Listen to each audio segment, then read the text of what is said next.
International students കേന്ദ്രമായ ആർടെക് ക്യാമ്പിൽ പങ്കെടുത്ത ആർടെക് ഹീറോമാരായ വിദ്യാർത്ഥികൾക്ക് തിരുവനന്തപുരം വിമാനത്താവളത്തിൽ സ്വീകരണം നൽകി. വിദ്യാർത്ഥികളായ വൈഗ, വിശാൽ, അഖിൽ എന്നിവർക്കാണ് സ്വീകരണമൊരുക്കിയത്. ഇതിൽ ഭാരതത്തിൽ നിന്നുള്ള ഏക വനിതാ പങ്കാളിയാണ് വൈഗ.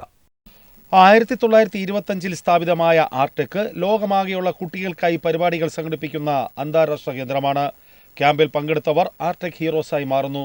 യൂറി ഗഗാരിൻ, വാലന്റീന തെരേഷ്കോവ, ജവഹർലാൽ നെഹ്റു, ഇന്ദിരാഗാന്ധി എന്നിവരാണ് ചില സുപ്രധാന ആർടെക് ഹീറോസ്. ക്യാമ്പിന്റെ ശതാബ്ദി ആഘോഷമായ ഈ വർഷം 30 രാജ്യങ്ങളിൽ നിന്നുള്ള 450 കുട്ടികളാണ് ഈ ക്യാമ്പിൽ പങ്കെടുത്തത്. റഷ്യയിലെ കരിങ്കടൽ തീരത്തുള്ള ആഗോളതലത്തിൽ അറിയപ്പെടുന്ന കുട്ടികളുടെ കേന്ദ്രമായ ആർടെക്കിൽ ഇന്ത്യയെ പ്രതിനിധീകരിക്കാൻ അവസരം ലഭിച്ച തിരുവനന്തപുരത്ത് നിന്നുള്ള 3 കൗമാരക്കാരായ അഖിൽ, വിശാൽ, വൈഗ എന്നിവർക്ക് തിരുവനന്തപുരം വിമാനത്താവളത്തിൽ സ്വീകരണം നൽകി. മേഖലയിലെ സംഘർഷത്തെക്കുറിച്ച് കുടുംബത്തിന് ആശങ്കയുണ്ടെങ്കിലും 13 വയസ്സുള്ള വൈഗ ശങ്കർ BS തന്റെ സാമൂഹിക കഴിവുകൾ മെച്ചപ്പെടുത്താൻ ഈ അവസരം ഉപയോഗിച്ചു. ഈ വർഷത്തെ രാജ്യത്ത് നിന്നുള്ള ഏക വനിതാ പങ്കാളിയായി തെരഞ്ഞെടുത്ത വൈഗ പൂജപ്പുര സെന്റ് മേരീസ് സ്കൂളിലെ 9ാം ക്ലാസ് വിദ്യാർത്ഥിനിയാണ്. SK hospital physiotherapist head doctor Baiju B വിജയകുമാറിന്റെയും Muttathara engineering college professor doctor സൗമ്യയുടെയും മകളാണ് വൈഗ.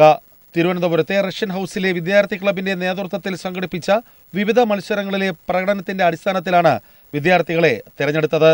ACV news, Thiruvananthapuram.